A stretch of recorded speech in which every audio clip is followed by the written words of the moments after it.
Welcome to everybody. So happy that you could join us today. And I have an extremely talented and accomplished panel to present. We're going to talk about the state of the visual effects industry.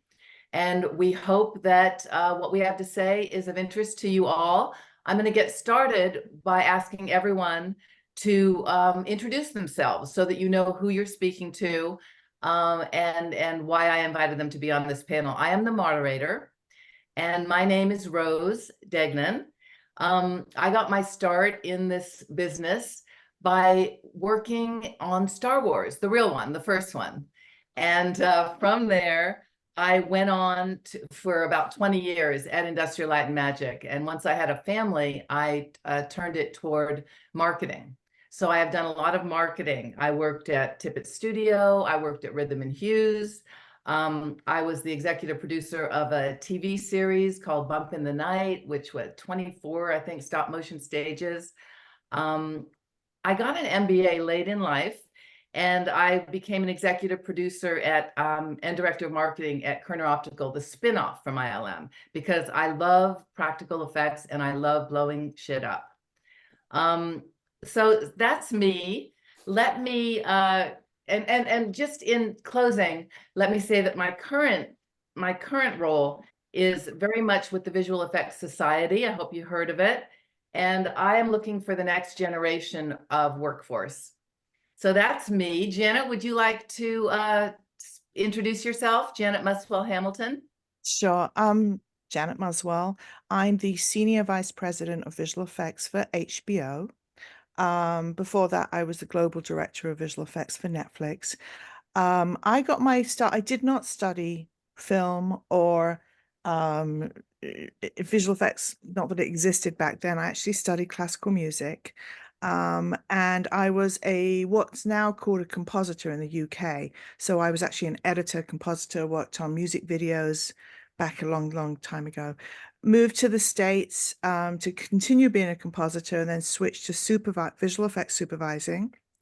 Compositors make quite good supervisors because they can think about how to put the shot together, and then started producing and just loved it. Just loved producing so much. And I was a freelance visual effects producer until 6-7 years ago when I switched to Netflix and HBO. And now I work with HBO on all their titles, putting together their visual effects teams and keeping them budgeted and creatively under control. And I even work with Eddie sometimes. So maybe I'll just throw it over to Eddie. Yeah. Great. That will be wonderful to have the perspective of the streamers. So you've worked at both Netflix and HBO, and you worked with Eddie at that point. So Eddie, why don't you introduce yourself as our Board of Governor VFX guy? All right. Hi, everyone. I'm Eddie Bonin, currently the governor of visual effects for the TV Academy, best known for the Emmys, but the Academy exists the rest of the time as well, not just in September, advocating for the growth and well-being of the community of visual effects people. So that's where I am now, in addition to being a consultant, helping to discuss visual effects with non-visual effects people, to develop projects, produce, shoot projects, and post projects. Prior to that, I was a visual effects producer on production crews. So that's where, again, we are the visual effects department, figuring out how to execute the digital things that everyone else at the table is executing the other parts. So being that voice on a crew, and I worked there across many studios. There's a lot of moving around, mobility when you're an independent crew member. And I actually skipped one. Between that is when I was at the streamer Netflix. So between being on the crews and being an independent consultant, I was on the side of the equation where a lot of studios now are realizing, wow, we're visual effects is not an afterthought. It's a forethought and something we think about through the entire process. So we need visual effects voices in the room at the studio and not just on site on the crews and in editorial. So I was doing that. And then I started my career on the vendor side. So actively working with the artists, figuring out bandwidth and schedules and what qualifies as a 2D shot versus a 3D shot versus a matte painting versus a simulation, really getting into the details of how to execute the work with artists, which has been assigned by the crew side visual effects team, which is overseen by the studio side visual effects team. So all along that ecosystem of visual effects. And in closing, I also didn't study art or visual effects in college. I found my way into it. So, yeah. Wow, fascinating. I love the perspective that you're going to bring to this panel from both sides of the vendor and the studios and the independent and the Television Academy. So thank you for being here, especially because Eddie is taking time off from a very busy day, folks. Yes. He's running a seminar over at, but they let him go for this hour. So Yeah, happy to have him here. we have All our right, board. so- Yeah. All right, Happy so to be here. Stan, Yes. why don't you introduce yourself? Okay, so I'm Stan Samanski. I am a consultant, headhunter, talent developer, and educator. Currently running my own company called Stanley Vision. We formed it, my wife and I, Jackie, formed it in 2010 after we left Sony ImageWorks. I was there for 13 plus years. When I left, I was Senior Vice President of Creative Resources and Digital Production, which was a real fancy title for, I was in charge of all artist management, crewing and scheduling, and 2 years into the job, my boss asked me to take over recruiting for the studio. So that got added, into my bag of tricks.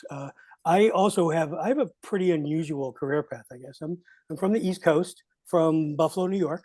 I've been through many blizzards. I still have a house up there. And I did not study visual effects or any of that stuff. It actually didn't really exist that much when I was going through college. I studied graphic design and fine art.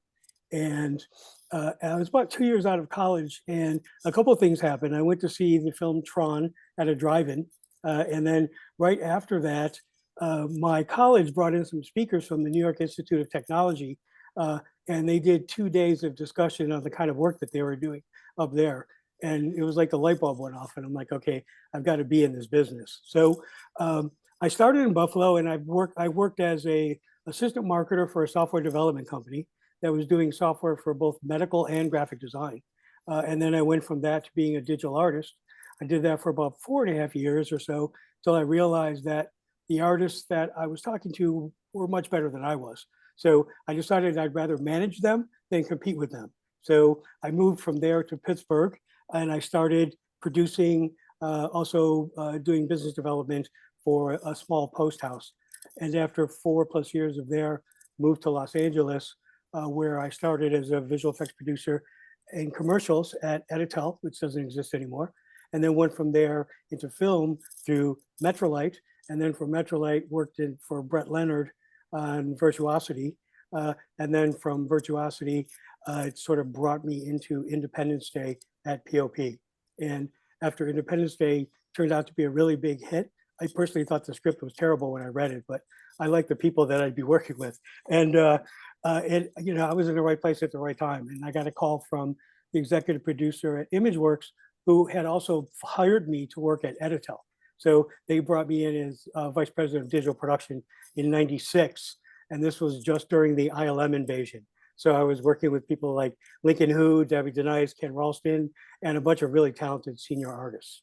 And was there from, I like to say, from Starship Troopers to Alice in Wonderland, and all points in between, including the Robert Zemeckis motion capture extravaganzas, which required us to build multiple pipelines for those shows, and also the growth of Sony Pictures Animation, which started out as a technical test to create a feature animation pipeline within a visual effects studio. So anyways, and for the past 10 years, I've been teaching at Otis College, and I use my experience as a recruiter, as a headhunter, also in talent development and artist management to help get graduating seniors ready for what the real world is going to be like. So this semester has been a little bit interesting. I love what you said about you were in the right place at the right time. That is the ultimate key, which nobody can control. But okay, let's get started, panelists. I would like each of you to describe the state of the industry from your perspective. So who wants to dive in on that? the state of the industry today. Well, Janet's on mute and we lost Stan's video, so I'll start. Yeah, it. you know, I realized my Mac isn't plugged in, so I've got to mute for a second and grab a cord and plug it in. So I'll be Good right. job. Yeah. So yeah, Did you hear I'm that? happy to start. Yeah. I want someone to start with describing the state of the industry from your perspective. Yeah. Jenna, you better start because look, Stan's like unplugged. Yeah, I'll start. So state of the visual effects industry, it's very exciting. I mean, I was in the TV Academy for about 9 years before I chose to run for the governor and not just participate, but represent the visual effects community. And part of that was, motivated by wanting to help and wanting to do more, but also the fact that it's a very exciting time for visual effects. So more things are being done in the computer, and that's not just the execution of a show. It's the shooting of a show, as we've seen with LED volumes. That's visual effects now working with physical production teams, art departments, cinematographers, directors, way more than they have for the first time. We're not just working with post producers in editorial and editors in editorial. Visual effects is now seeped into physical production, and you can just see the explosion of LED volumes. That's evidence of that. And it goes beyond that.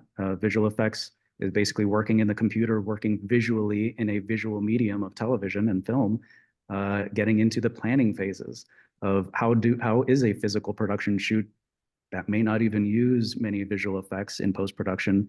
Let's use the digital tools to understand where lighting and cameras should be set, blocking actor action. So visual effects is working digitally in the computer, and we're at an age where the technology and what's possible within the computer is here. We have arrived. So we're just so at the table now, and it hasn't been the case for the history of visual effects, which started, with you and your peers, Rose, in those Star Wars days, in the 70s. We were kind of our own island of visual effects for many decades, but now we're at the table. So it's a very exciting time for visual effects. Fascinating perspective, Eddie. I really appreciate that. Janet, do you want to answer that? Can you add anything to that? So I love what Eddie just said. Yes, it is a very exciting time. And along with all the new AI perspective, that we understand that all the AI, machine learning, virtual production, it's not a push of a button. It needs seasoned professionals and up and coming professionals to operate and expand those technologies. As far as the state of the industry right now, it's been a bit of a rocky year or so, few years, first with COVID. So we had a bit of a dip in the industry, and then a boom of just so much content that we had trouble keeping up with. And now the industry's in the process of righting itself. So we get to a point where we're more stable, and it's still a growth industry. There is literally not one show you see on television that hasn't been touched by visual effects, even if it's a cleanup or there was a truck in the background that needs to go, or a cable that needs to be painted out. I mean, there's always something. I mean, in our shows that are dramas, I often get a phone call, we've got to do this shot tomorrow and we don't know how to do it, help. And I'll find a supervisor to go on set for the next day. And so it is very much, visual effects is a fabulous career path. It's a growth industry. There's a lot of different things you can do within it. And it's here to stay. It's not going anywhere. It's just going to get bigger, better, and more interesting. Fabulous. All right. That was such an interesting perspective. Stan, do you want to weigh in on that question of describing? Yeah, yeah, absolutely. And I apologize. By the time I realized I was running out of battery power and grabbed my cord, the computer died. So anyways, the state of the industry. It has been a very crazy, Janet, as you said, 5 years, starting with the pandemic.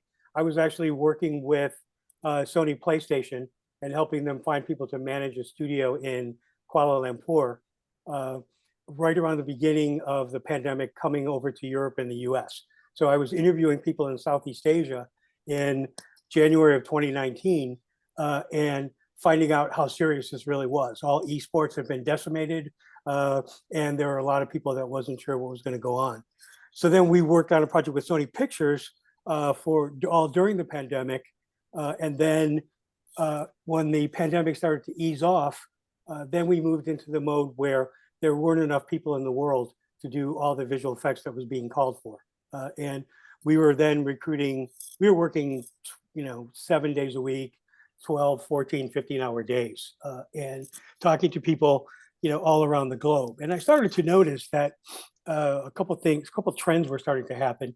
Really senior artists realized that they no longer had to live in Los Angeles, and they were picking up and moving to, I think one I spoke to had moved to Joshua Tree, another one had moved to Austin and set up all their stuff to work remotely. But then, it was really crazy. And then I kind of appreciated the break when the strike talks first with the Writers Guild started to happen. I noticed that at the very same time, that's when Zaslav and Iger and other CEOs were coming out and saying, we have to have money. We have to make money on this stuff. So you could see that there was stockholder pressure for them to stop spending so much money and start earning a profit. So the strikes happened, and then the content dropped because of corporate decisions. And it started to slow down, and it's still currently pretty slow. So here I am talking to college seniors who are about to graduate in May every week, and talking to them about what's going on in the industry. A couple of things that I've done with them is I've repeatedly pointed out other career paths within the industry. So in other words, don't be so narrow-minded and think you have to be a 3D modeler doing character design at a gaming company. You need to just get experience in the industry. So why not look at production management jobs? Why not look at, facility management jobs? And at the same time, also exposing them to AI. On a very simple level, I realized in talking to the people at the college that they were starting to use AI to develop curriculum and lesson plans. So I dove in and then started to work with my seniors and explain to them that how strong AI is to go into a job description and pull out keywords, and then how to apply those keywords into your LinkedIn profile and your resume, and just really focus on getting them used to AI and explaining to them what you can use AI for now, while at the same time in my business seminar class, each student was required to bring in a news story every morning. And we spent the first half hour talking about the news stories. And over the course of the year, the news stories started to become very sophisticated. They went from, Maxon has a new release of this software package to, just yesterday, one of my students brought up an article that there's rumors at DreamWorks that they're going to be laying off a substantial number of people.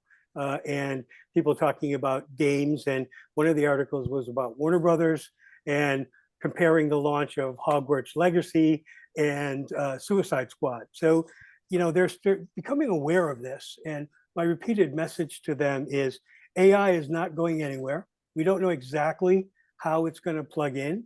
It is a tool. It's going to take a while for us to get there. Let's not forget all the lawsuits that are still fighting and will continue to fight for several years. So that will impact the growth of AI.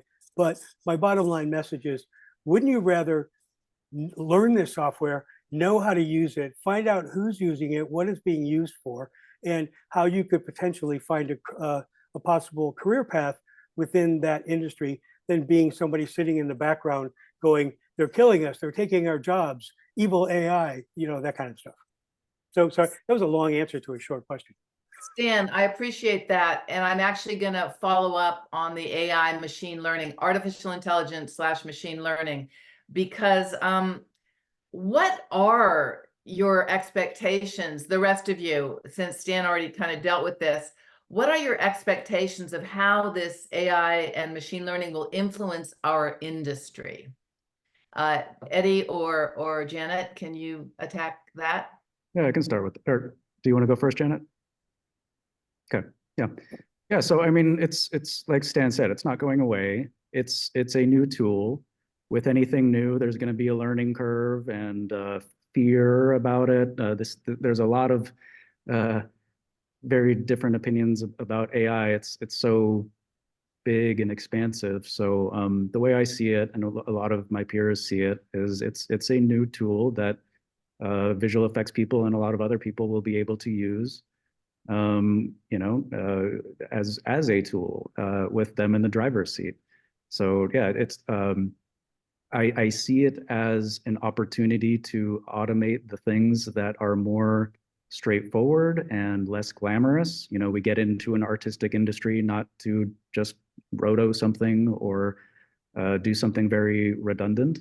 We get into a artistic industry to create art and really do something creative and not redundant. So if we can have the computers and the technology help do the redundant things so that us artists and managers of artists can focus on the art, just harnessing the power of the technology can be powerful in a good way. So I see the question here as well from Jose. What's the current copyright situation with the studios on generative AI, since a lot of the training comes from plagiarized data? Right now, there's a lot of potential with the creative aspects of AI, and we're in the phase of the legality of it. The TV Academy just hosted an AI summit with leaders in the field, from Adobe to ones that you've never heard of, but from the largest to the smallest. And so much of the conversation from those leaders who are focusing all of their time and attention right now on AI, they're mostly talking about the legality of it because it's something brand new. So you're right, Jose, that it takes being able to reverse engineer, I guess, or track down where data points are being pulled from, so that the right data points lead to the right business deals, but the business deals are not negotiated yet. So that's the phase that we're in. Once the mechanics of what is appropriate are worked out, then we know the playground that we're in. Right now, it kind of sky's the limit, and it's very wide open right now. That the rules will be defined soon, and then we can know what we can do with it. Fascinating. There's a lot of hysteria around AI, and I'm happy to hear, some of my friends in the business forever have said, yeah, how do you think we did face replacements? It's been in the toolbox for over a decade, machine learning and versions of AI. Janet, do you have anything to add to this discussion? Yeah. First off, new technology. We've dealt with it for decades. We wouldn't be where we are now without new technology. So unless we adapt, learn, and change along with the new technology, that's what puts people out of work if they're not willing to change. If you look at a DP who will only shoot on film, their opportunity for work is very limited. But the DPs who said, oh, well, I'm going to embrace these new cameras, these digital cameras, I'm going to make them sing, and they have, then their opportunity for employment is much greater. So even though I met with a company yesterday who one of their mainstays is rotoscope, they have one section of their company is rotoscope. And we were just discussing about how their intention is to retrain their rotoscope artists to do whatever they end up doing within the AI sphere. So I think that it's change. We have to reinvent ourselves. I mean, if I'd never reinvented myself, I wouldn't be doing what I was doing now. I mean, could I be compositing? No, I have no idea how to use the machines that you use now. It's like I'd be totally lost. So you have to, in this fast moving industry, you have to reinvent, always look for the new things. As Eddie said, that the Television Academy put on a seminar about AI. I'm always looking for those premier seminars that I can go and learn about what's going on. I don't sit around pretending I know it all. I'm constantly looking to learn, even at my age.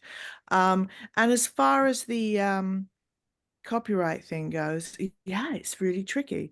And as a studio, we are taking every single step that we can not to break any copyright infringements. It's very important that everyone feels safe and good about using this new technology that a lot of it we've been using for a very long time.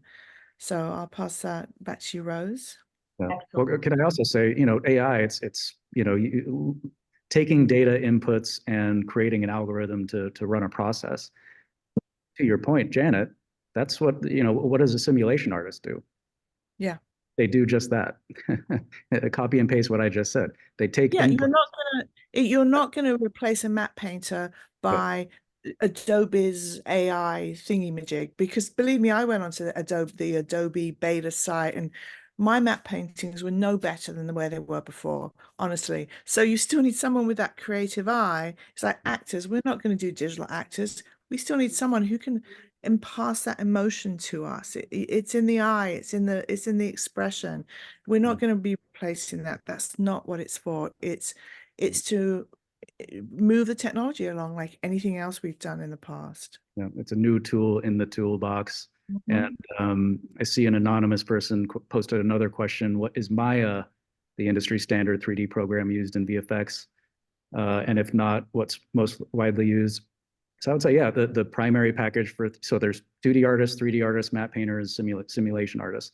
To really simplify it into what are the distinctions of artists? So for CG, 3D artists, yeah, Janet, Stan, I think Maya is still a very unlike compositing 2D. The industry has shifted from After Effects to Nuke. Maya has still maintained, I think, its position. We're gonna get to the whole software question later on. Dan, Okay. do you want to weigh in on the AI Yeah, machine? actually, I had a couple of things I wanted to mention. If you look at the lawsuits that are going through about, a lot of the lawsuits seem to be based on it's copyright infringement because you're taking my original intellectual property and you're feeding it to a machine to create imagery for generative AI. And it kind of starts to speak to the basis of any copyright law is the moral code. And is this actually breaking down the moral code of copyright law and intellectual property? Is it really going to be a thing?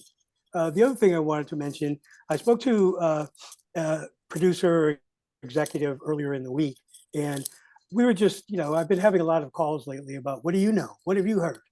So it was one of those conversations, and they were actually involved with a group that was creating a small company to capitalize on very, very high-end talent that has recently been laid off from various studios.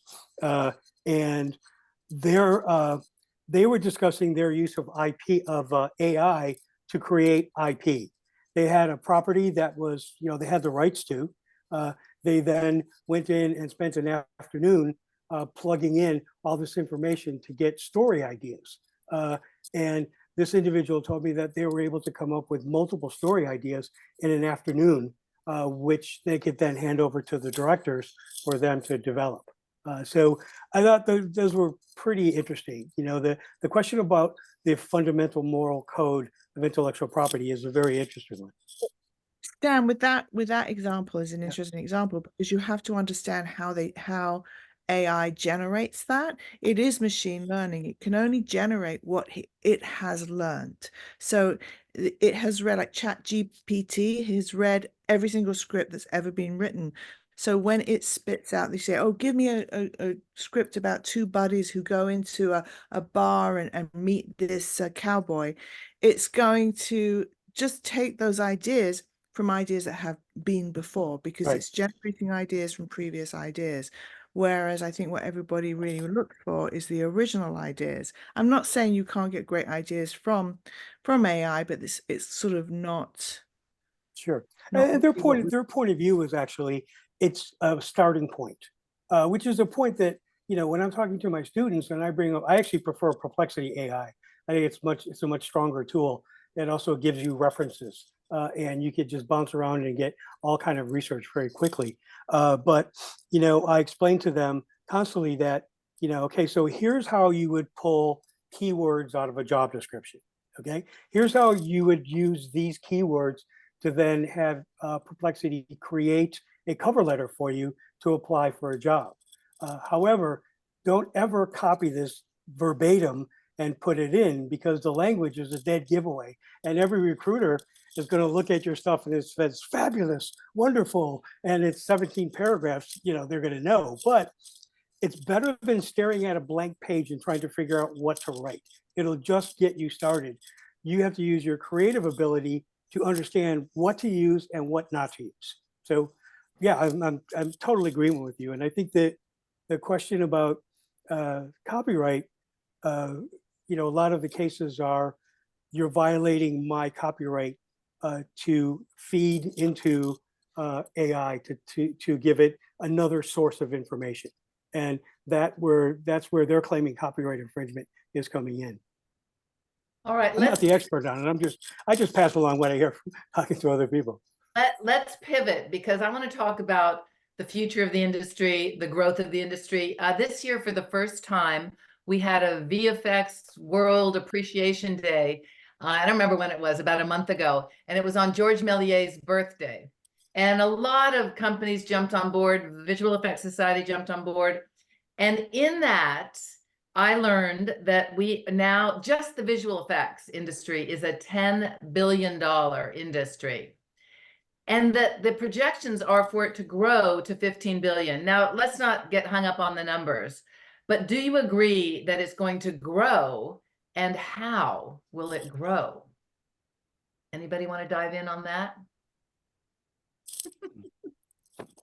Well, it is growth. I think we've just covered it before, that it is a growth industry, that there's more and more demand to bring it in. And even with, of course, you have your tentpole movies that are huge visual effects, but then you have so many more that are relying on visual effects to give them that extra zing, that extra story point. And I think the nice thing about visual effects is the way we use them a lot at HBO, it's to help drive the story, not necessarily to be the spectacle. And when the more directors and producers who work with us in visual effects, the more they can understand, wow, this can really help me tell a story.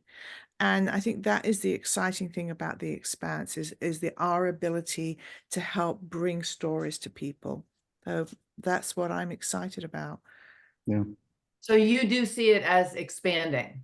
Whether it reaches 15 billion, who cares? But you do see the opportunities expanding. As Eddie pointed out, all of the digital tools are now in our toolkit. And so every facet of the production is being touched by the digital possibilities. Yeah. So yeah, I definitely agree with, if the numbers are 10 billion now, 15 billion in 5 years, I believe that, because maybe that's just the visual effects industry, 15 billion just in the visual effects industry, creating movies and TV shows. But again, what are we doing in visual effects? We're digital artists working with managers who understand a production process of how to plan, shoot, and post something and create something out of nothing. The whole world is moving into that across industries, from manufacturing to construction. People want to plan and do things digitally. It's the metaverse of it all. There was all that excitement about the metaverse. That's not going away either. Maybe all the attention's on the word AI right now, but the metaverse just basically means other industries getting into a digital simulation of something that is in the physical world. Visual effects people do that. So the demands of visual effects are growing, I think, beyond that 15 billion just in entertainment, because what we do is so valuable. And we can already see it. I don't want to speculate too much and talk too hypothetical, but look at what we're seeing in the world. The things like the MSG or the Las Vegas Sphere are all over social media and everything now for the past year. That's new media applications of visual effects people figuring out how to put stuff onto the exosphere of something that never existed before. Engineers could design that canvas, but it takes visual effects to fill that canvas, always, and it always being rotating every week. So the visual effects industry is growing, and then the digital tools and processes that visual effects people possess are growing beyond just entertainment. in my opinion. Yeah, it's So- excuse me, I'm just going to jump in here. It's interesting, Eddie, that you mentioned the MSG Sphere. We worked on that project for 2 years, starting when Madison Square Garden bought Obscura Digital up in the Bay Area, and we began recruiting software engineers of all different types for jobs I'd never heard of before, and actually really didn't exist until then. And we worked on that for a year, and then in the second year, they were opening their mini sphere in Burbank, and we were hiring a lot of people for that. And as we were phasing out, we were starting to hire people to work at the venue itself, to maintain it and develop it and all of that kind of stuff. It's a really fascinating project. The one thing that I wanted to mention about the growth of the industry is, if I go back to the comment that the producer made to me about AI as a tool for the development of IP, if that indeed becomes more widespread and knowledgeable and creative people are running it, it could speed up the development of IP, because we are all rabid consumers of media, and it could result in more work, more imagery. Historically, if you look at it, whenever there's a major technological advance, there initially is a period of adjustment, but the end result is the creation of many, many more jobs. So I kind of believe that that's the same thing that's going to happen here. Just don't know the timeline for sure. Interesting. I love the positive nature of this, because everyone seems so, concerned about the industry. But it is changing, and we are laying off a lot of seasoned people. I know a lot of people that are being laid off, and a lot of companies are consolidating. So does anyone want to comment on what can the entry-level worker, who we're really talking to today, what can they expect in this industry? When an entry-level worker is well versed in what they're going into, when they have a really good understanding of what their job is, what their goals are, and they've been trained well, that entry-level person is going to do really well, because we will always need entry-level people, and the smart ones move up so quickly, then we don't have them. So I think I gave an example earlier to you, Rose. We just ran the HBO Visual Effects Coordinator course. It was our first one. We've been doing post ones for years. And we had 14 students, and I believe 10 or 11 of them already have jobs, because we took them through the process. They were already smart people who'd worked really hard. And we took them through the process of everything they needed to know to get that entry-level job and to be that much better than the other people applying for it. So, and they soaked it up. They were just fantastic students.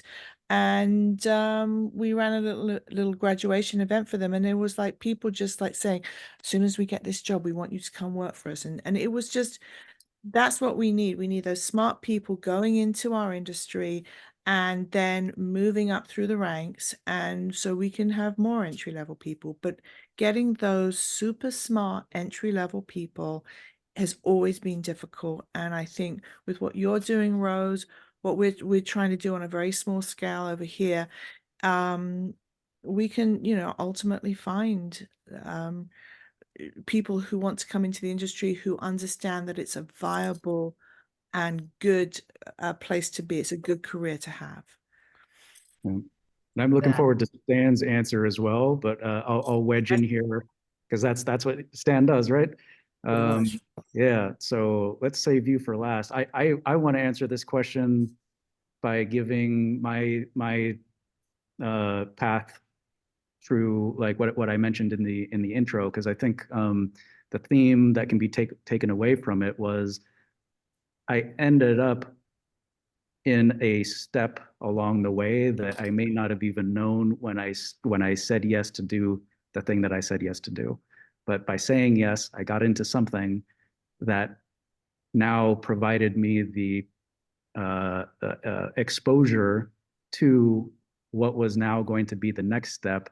And that was now my purpose. And that's what I gave everything to. So like I said, I didn't study film or visual effects. I grew up in Silicon Valley, Northern California, went down to Southern California to attend college, wanting to be an animator, Disney movie 2D animator. Grew up watching Lion King and Aladdin and those kind of things, going, that's cool. Wanted to get into the industry now that I'm in LA, or now that I was in LA as a college student, you know, your age. And during summers, instead of just taking that time to, you know, do other things, I went out, you know, I was relentless in finding an internship. And at that point, they were all unpaid internships. Now that's not even allowed anymore. But I wanted it so badly that I gave up my summers to not be paid, to be somewhere working at a job that I didn't know what it was yet, but it was exposure. That was not even in animation, because I couldn't even find one in animation. It was at a DVD company, which happened, you know, which were, that dates it a little bit. But, you know, someone has to work on the art and the content for those DVDs. So ending up in a production artist internship in a DVD company showed me that, like Stan said, oh, you know what? I think I actually like the management of artists instead of being the artist more. So that next summer, I asked, can I be one of those people going around talking to all the artists? That looked interesting to me, as I was one of the people on the receiving end of that talk. Can I do that one next time? I did.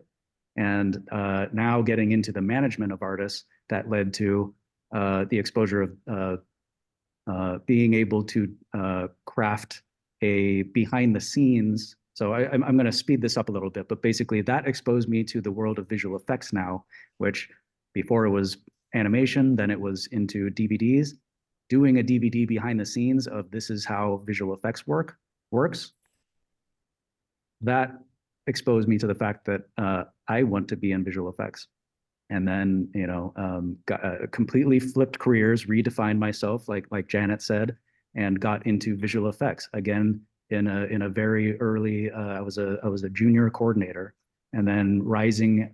And so, a takeaway here is the thing that set me apart from the other junior coordinators, and why I was able to become a senior coordinator, and then a production manager, and then a producer faster than others, was not because I was smarter than them or because I was better than them. It was because I gave more. I was passionate about it, and I thought about it all the time, and I asked questions of my superiors. I knew that I'm a coordinator reporting to a production manager. My job is to make the production manager be more efficient. What can I do to do that? Not how can I become a producer as quickly as possible? How can I fit my role? How can I make the most out of my role at this time? And others will recognize that and ask you to be promoted along the way because you've made their jobs easier. So be proud of what you do, even in an entry-level role, because if you do that, it will be recognized and others will elevate you without you even trying to be elevated. Love what you do. Get into it because you love it. Find it. Don't you know, let it find you and give it everything. Yeah. What a great wrap, Eddie. What a great wrap. And I love the word, well, what did you say? That you have to be the one raising your hand saying, I'll stay late. I'll do that. I'll do that. You want to make them look good. Totally. And also I really liked what you said about being flexible, because you don't know. Try things out. That's what I always tell young people. Try things out on a set. You might be a great camera person, or you might be a great organizer, or you might be the accountant. I mean, who knows? Stan, do you want to weigh in on this? This is your kind of. Yeah, absolutely. Eddie, when you were talking, the Victoria Alonso quote jumped into my head, the mind the gap quote, which is, you know, just be aware of what's going on in the industry and where are there gaps that are not being filled, and then fill them. And, you know, she mentioned that as one of the cornerstones of her career. So I just wanted to mention that. I want to talk a little bit about my early days of job searching, because you mentioned relentless about finding a job. You know, I was working in Pittsburgh, and I really wanted to move to Los Angeles. I had friends out there who were working on films, and I was extremely jealous. So I did a bunch of research on companies. I found out, I got the names of people, tracked down their email addresses, and then I started contacting them directly. But when I contacted them, and I tell this to my students all the time, have a reason to contact them. You never want to contact somebody and say, are you hiring? I'm really looking for a job. What you want to ask them is for their advice. Would you take a look at this piece of art and tell me kind of what you think? Just have a reason to call. It makes more sense. And then people will have follow-up calls with you. So, and ultimately, my reason to call was, I'm going to be in Los Angeles. I would love to meet you. So I was paying my way out to LA. I did it on 3 occasions. And I wound up meeting with as many people as I possibly could. Along the way, I ran into an art director from Metrolite, a gentleman named John Townley, who was very kind to me and spent a lot of time talking to me about the transition I was making from a small market to a large market. And, and ultimately I wound up working with him on Brett Leonard's Virtuosity. So it was kind of fun. But so I went through that whole exercise and I was creating materials to send to people. I was working at a post house. So I was jumping on, I'm going to age myself now, the Quantel paint box, and generating images that I was then printing out and sending as direct mailers. And after the end of 3 months, by doing all this, while I was holding down a full-time job, I received 3 job offers. 2 were in as a producer in commercial post-production. Both of the studios were very good studios, but they're not in existence anymore. One was 525 and the other one was Editel. And then strangely enough, Boss Film offered me a job as a TD. And I'm like, I haven't touched software in like 7 years. I'm not taking that job. But it was just, I knew I wanted to get to Los Angeles, so I had to come up with a game plan on how to get there. And just recently, that was about a year ago, I got an email from Jim Riegel that asked me if I would speak to his son, Jackson. So I got on the phone with Jackson and started talking to him. He's in a level designer in games out of Clemson. And he's been in the industry, but his work has all been geared around creating games for Steam and Twitch and that kind of stuff. And he had decided he now wanted to get into the industry. And so as we were talking, his approach toward tracking all the jobs was really, really smart. It was basically a spreadsheet that said, this is the company this is the job I applied for. This is the day I applied. This is the follow-up. These are the projects they're working on. And he showed me a spreadsheet. And at that time, it represented his activity in May. And that activity was contacting 123 people and applying to that number of jobs. So you have to realize that you just have to kind of keep at it. And if I would have given up, or any of you would have given up, we never would have actually wound up getting to the place that that we are. I teach my students a lot about the imposter syndrome, and it's very easy to sort of write someone else's success off as luck. And I tend to write my success off as luck, but it's really a lot more goes into it, which is determination, knowing where you want to go and how to get there. I tell my students all the time, you're choosing a business where you will always be working in this business. You will either be working to improve your portfolio to get a job, or you will be working, at a job. The last point I wanted to make was there was a student that I met during the fall semester. He was in another instructor's class, and he was working in Houdini. And whenever anybody's working in Houdini, I just sort of like zero in on them because they're, good Houdini operators are really difficult to find. And they're still at a premium. And so I started talking to him, and the work he was doing was very good aesthetically. He sort of mentioned during our conversation that he codes in C++ and C#. And I was like, wow, where'd you get that background? And he had a degree in software engineering. And that was combined with the fact that he spent 4 years in the military. So because of his background, and then I continued to work with him in the spring semester, and I saw how fast he was proceeding. I did not hesitate to recommend him. And I sent a LinkedIn note to a colleague of mine who I'd worked with since '96 and is now Chief Creative Officer at ILM, and just flagged this kid to him and said, he's applying for a Houdini internship. I think he's really good. You should take a look at him. And, he wound up getting the job. So after he got it, I said, it's okay, now your job, because they're going to keep you. You're not going to be going anywhere. now you have to help other students get in the door, type of thing. So anyway, sorry, I went off on Right. several So different tangents. we only have 10 more minutes. I would like to talk about a touchy subject, and that is the balance of work and personal life. I'm a huge fan of job sharing because I think the studios are going to require 16-hour days. That's 2 8-hour days. But anyway, I would like you guys to weigh in on what needs to change for that to happen, or is it happening in your experience, the work-life balance? Does anyone want to tackle that? Yeah, I could try to do it real quick. So we're coming out of a period that was unsustainable with the streaming wars, where it was just speculative spending. Everyone was trying to outspend each other, and Netflix was just keeping ahead of the pack. Netflix hit the ceiling. Everyone else is now correcting. So we're out of the period of just unsustainable growth where we just needed more people getting into this, and people were burning themselves out. So we're in a correction, and I see your question there, Chris. What is the timeline for it to get back to normal?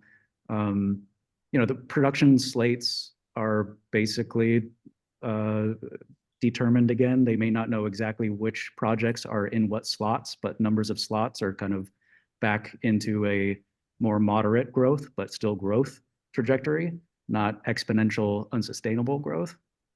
So now that leads to development kicking in, that leading to pre-production.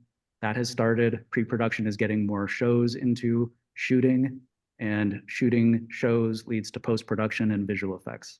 So by the time visual effect, and 90% of the workforce in visual effects is working at vendors doing the work that a small fraction of visual effects people have been working with at the studio and even on production crews. Production crews are typically 5 on a small show to 10 or 15 people in a visual effects department on a very large show. So compare that against a dozen vendors and hundreds of artists and managers at each of those vendors. There's a lot more. The visual effects community is largely at the vendors, and that comes at the very tail end of post-production. So we're already in the new steady state, Chris, but it's going to take, visual effects will be a little staggered by the time we feel it. So getting back to Rose's question, because I wanted to get that in there, it's not unsustainable anymore. It's back on a more reasonable clip. So I think it's really about setting your own personal demands. There were parts of my career where I thought it was better to work a 12-hour day or beyond, especially when you're on a set. A standard shoot day is 12 hours, but then you have to prep for the following day. You have to post-mortem what you've done on that day the following. So there's a lot of time outside of those 12 hours. I thought, so it's, you could put that time in, or you can choose not to. And I would just advise, in order to avoid burnout, I would choose to set your own personal limits and say what you can and cannot do. And don't do, I said be relentless in finding a job, but also be reasonable in the expectations that you set once you have that job to protect yourself from burnout. Burnout is a real thing. But is it avoidable? Absolutely it is, and it's in your control. So especially when in an early stage of wanting to prove yourself, do that, but do it within reason. Don't set Don't burn out. yeah. Thank you, Andy. Janet, do you want to weigh in on that? You're a mom. How do you balance being this big cheese Well, at your company? what I like to say to women when they're starting off in their career and they're thinking, well, this career, it's all encompassing. How do I have children? I have one child. She's actually 24 years old, and it's very much a lifestyle choice. I do believe you can have it all. There is no reason you can't have your career and your children. what you do need though is a bit of support. Um, so I was very fortunate. I have a husband who always worked from home, was always freelance. He's a musician and writer. So he was the backup plan when the babysitter didn't show up, when the nanny was sick, when I was late. I spent a lot of my wages on nannies and babysitters, et cetera, But I also slapped my daughter around the world with me, including my husband, because he was portable as well until about fourth or fifth grade. But it is possible. I mean, she looks back on her life and says, wow, I had such an interesting life because she was here, there, everywhere. She was on the weekend. If I had her on the weekend, she'd come to set with me. And, all of a sudden she was, don't tell the guild, but she was feeding cables for the grips. And so it was for her, she was an extra whenever I could get her in there. And it was a fascinating life for her. And she's now an actress. God help me. I wish she'd go into visual effects. Um, and so you can, I mean, as I said, I only had one. I think it would have been a bit harder with more than one, but you need your support system and there is no reason why you can't. And especially now, there's so much work from home. There's so many artists. One of our artists in the Visual Effects Society, she has a few kids. She works from home. She balances it all. And she works really hard on the Visual Effects Board of Directors. I'm talking about Emma Rose. Wow, And that's impressive. Yeah. I've heard she's been at board meetings with a baby on her lap. I but she started the first daycare center at Industrial Light and Magic, but I shifted from head of production to director of marketing because I could do that 9 to 6. I couldn't do the production at the time. Correct. And you do choose. I chose a lot of my projects based on where they were located, not on the content or how big. I took smaller visual effects projects because I could get home for the weekend, or they shot in Los Angeles. So my career would have been slightly different without kids, but I regret nothing. I've had an amazing career. I love where I am now, and I've got a gorgeous 24-year-olds. Awesome. So go Awesome. for it. I say just go for whatever it is, go for it. Beautiful. Stan, do you want to give us any of your advice on? You started with the question of work-life balance, but first I wanted to mention to Janet that your comment about your daughter feeding cables to the grips, I think IATSE is going to be coming after you for that one. But anyways, work-life balance, that's a tricky one. It was a long time ago. She was like 10. No, I'm just kidding. I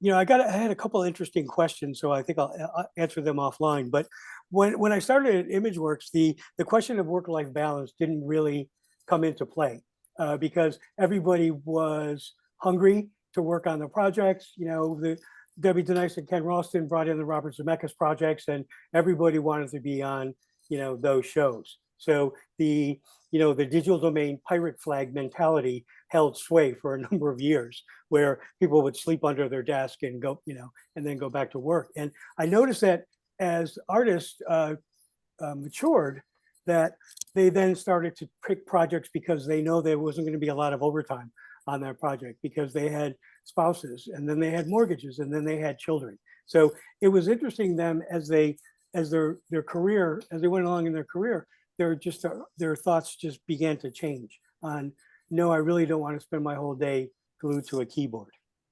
And before we wrap up, I wanted to say that to Mike, you should look for the Visual Effects Handbook. That's probably the best book that'll give you a picture on the visual effects industry. Beautiful. We have 2 minutes left until we get cut off. Does anyone have any last minute advice that you wish to share to the next generation workforce? I mean, you've given a lot of advice. You have, but is there anything that you didn't say?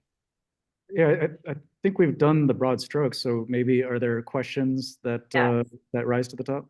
Yeah. Do you feel that with the unions happening in visual effects that we should be leery of a career change and see how things go in the next few months? I mean, do what's right for you. The visual effects industry is not going to go away. There's going to be demand. So if you want to get into this industry and you love it and you have the you know, the passion for it, do it. If you don't, do something else that you do have the passion for. Yeah. And you have to remember that what's happening in the visual effects industry today, right now, is happening to every department within the film and television industry. It's not just us these strikes have affected, that this IATSE thing might affect, that the COVID affected. It was the entire broad stroke of the film and television industry. So it's not unique to visual effects. That Okay. is so true. And I want to thank our fantastic panel. I learned so much, and I hope that our audience did as well. And we're done. So thank you very much for giving up a part of your Saturday, all of you who listened in, as well as my panel. Thank you so much. Thanks, Ross. Thanks for having us. Yeah, Best this of was luck. fun. Thanks for asking me. Take care of everybody. All Take right. care of everybody. Cheers. Yep. Good luck, Bye. everyone. Good luck. Yeah, good Cheers. luck. And have a valid passport. Yeah. Good advice. Valid Okay. time. Good point. All right. right. Cheers, everyone. Sorry we didn't get around to answering all the questions. Send them to BRIC and they'll direct them to me, and I'll do my best to reach out to the panelists. Sure. You can All also reach out to me through LinkedIn. If you know how to spell my last name, you can find me and I'll respond to your questions. Syzmanski. Yeah. All right. Beautiful. Thanks, everybody. See you Bye. guys. Bye. Cheers.